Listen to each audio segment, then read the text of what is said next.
Hello, my name is Franklin. I'm with, TJ Gerlach. and where are we, and what is the purpose of this meeting today? All right, so we're in the Grove Community Center, and tonight we had a meeting on US 59, stretching from J up to just south of Grove.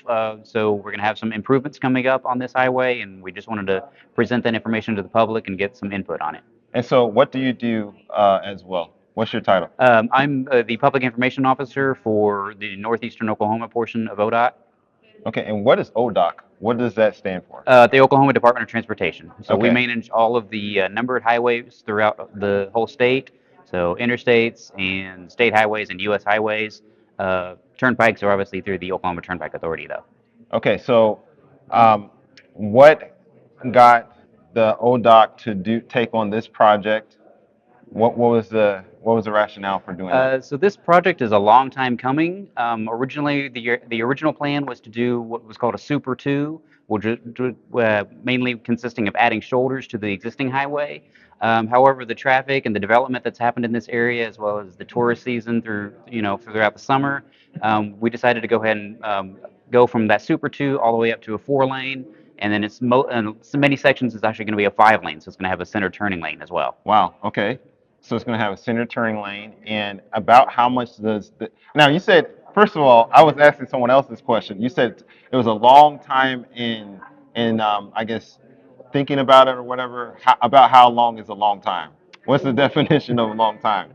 So we've been looking at this project for approximately 15 to 20 years. Okay. Wow. Yeah, so like I said, it's definitely been a long time coming, but we're excited to finally be getting close to construction. So when ODOT is typically thinking about construction projects for the highway and all of that, are you thinking that far and ahead of time, like 15, 20 years or so? It kind of depends on the project. For something like this, we definitely saw some need. 15, 20 years ago, we definitely saw the need for improving the safety. And then one major push for us right now is the rural 2 lane highways that don't have shoulders on them. Mm. So statewide, we're looking at those routes and seeing where the best fit for adding shoulders to it is.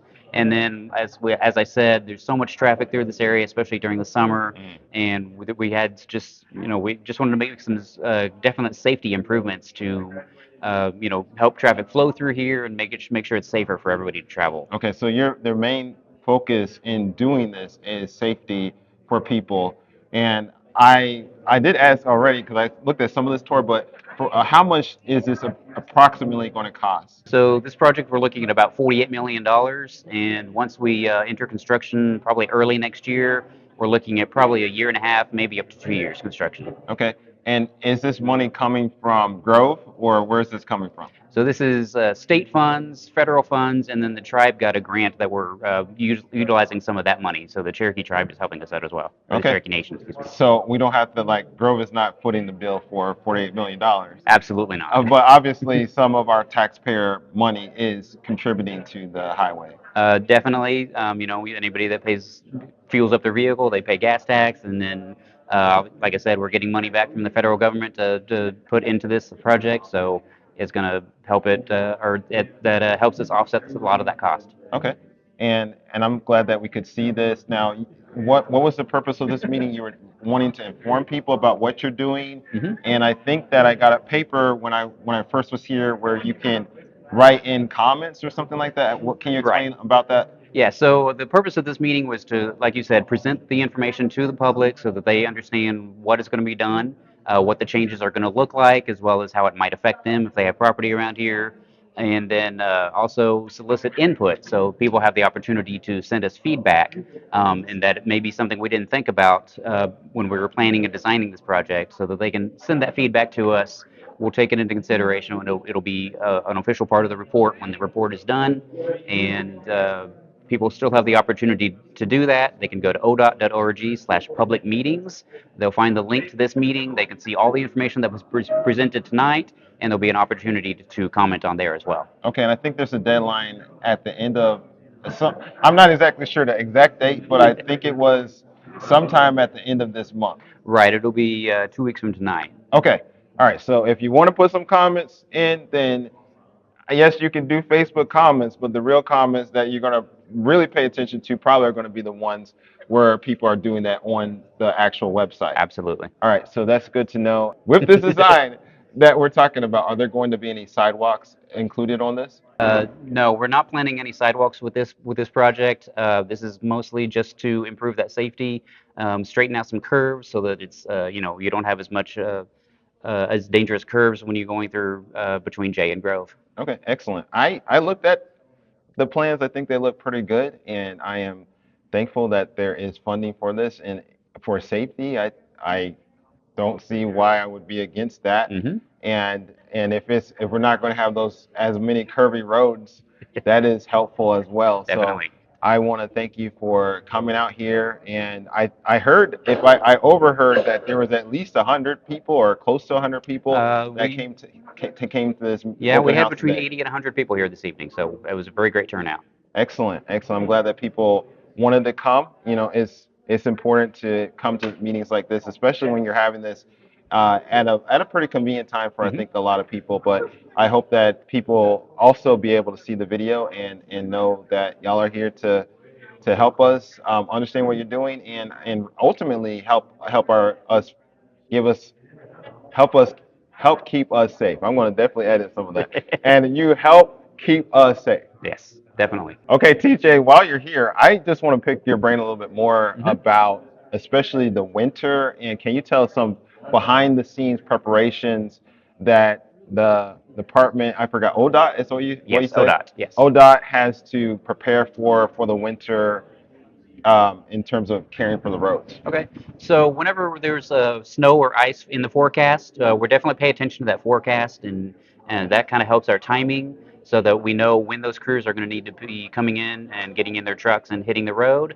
So that those forecasts roll in. We start seeing the early forecasts, 2 weeks ahead, and then we start planning from there. So when those early forecasts come in, we start making sure that our salt and sand supplies are in stock and they're at the barns ready to go.